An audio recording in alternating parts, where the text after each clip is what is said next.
La radioteràpia també es pot fer normalment per fora del cos, amb unes màquines que es diuen acceleradors lineals, que tu, un malalt, per exemple, una malalta té un tumor de matriu, no? Per exemple, i llavors nosaltres veiem, l'explorem, mirem on està el tumor, se li fa, si vols, un TAC, una ressonància. Llavors nosaltres aquí tenim un escàner que ens serveix, la senyora quan ja està diagnosticada se li fa una biòpsia, es mira quin tipus de tumor és i li fem un escàner per dibuixar tota la part que volem tractar del cos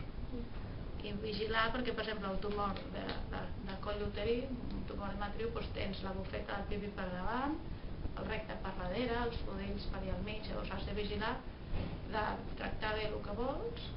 i mirar que el que està al voltant no es cremi massa. I això es fa uns càlculs, els físics fan uns càlculs i després nosaltres li fem arribar la radiació des de fora.